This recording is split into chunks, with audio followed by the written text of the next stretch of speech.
Hi Virgo, and happy April. So this month you're really going to be concentrating on expanding yourself, on how is it that you can expand your knowledge, expand your travel, expand your philosophies, and how you're looking at the world. What is it that's happening here?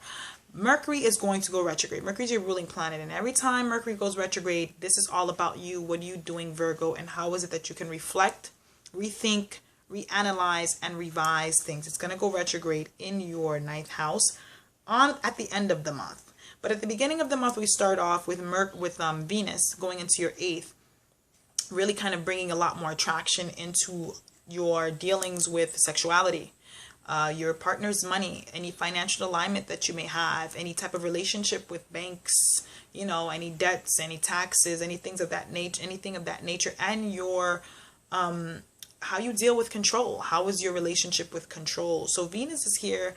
It's going to be really kind of bringing a lot more attraction to this area of your life, Virgo.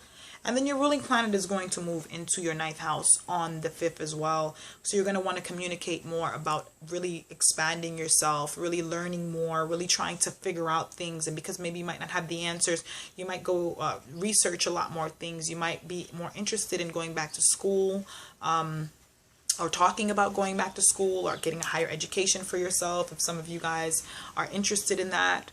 On the 7th, you have a new moon in your 8th house, Virgo, along with Venus and Uranus. So your financial resources is really going to be a big focus this month as well too, because you really want to set new intentions in this area. This is what really this new moon is culminating. It's really you just really thinking about, okay, how can I do things differently? How can I set my intentions to do that as well?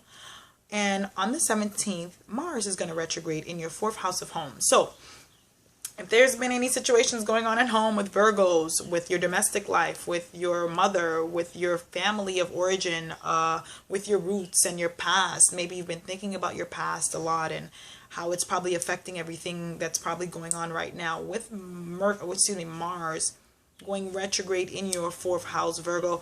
A lot of you Virgos are going to get a real big chance to look at your motivational, like how is it, what makes you do the things you do when it comes to your home life. A lot of you may also could also be renovating also too in the home, or changing things in the home, dynamics changing in the home.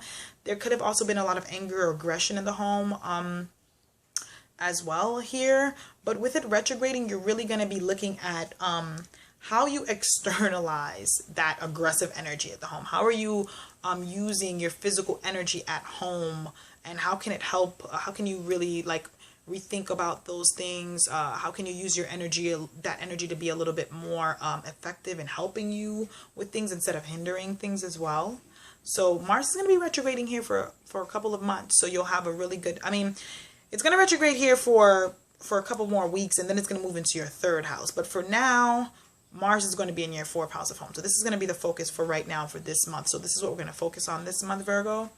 On the 19th, the sun is going to move into your 9th house along with Mercury that's already there, your ruling planet. So the focus is really here on maybe just traveling. A lot of you may want to go away. A lot of you probably might not even want to be home. You know what I mean? Like that can also be the energy, or just like I said again, learning, focusing on learning, expanding, or going more into your religion if a lot of you are religious, or looking into your religion for answers, or any type of belief system that you may also have as well. It doesn't have to just be religion.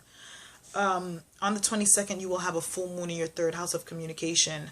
So relationship and communications with relatives, and how are you communicating with these people in your life, your neighbors, your day-to-day travel, your thought process, the way that you're doing things. Your full moon in your 3rd house is really talking about culmination of these things. How can you change those things?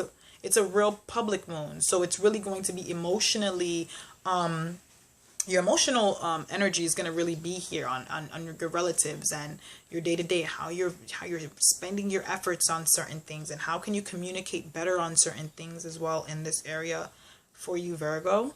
On the 28th, Mercury is going to retrograde, like I said. So this is really going to be a time for reflection around this time as well. So all those big the energy that you had, and you're thinking about everything at the beginning of the month, now you're going to be really reflecting on it towards the end of the month after the full moon in your 3rd house, because 3rd looks at your 9th house in your chart. So you are going to be thinking about, okay, I want to do this, but how can I revise this to do those things? You know, how can I revise my communication, my relationship with my siblings, or my relationship with my relatives or neighbors, or my day-to-day? How can I change that so I can do those things in the ninth house? But Venus is going to be moving into your ninth house at the end of the month as well. So you are going to be attracting some type of knowledge, some type of expansion, some type of mental stimulation that's going to help you, or higher, person or somebody that you might look up to that is going to be helping you along with this navigation as well, Virgo. So I hope this month is going to be really knowledgeable for you, and I hope I see you next month.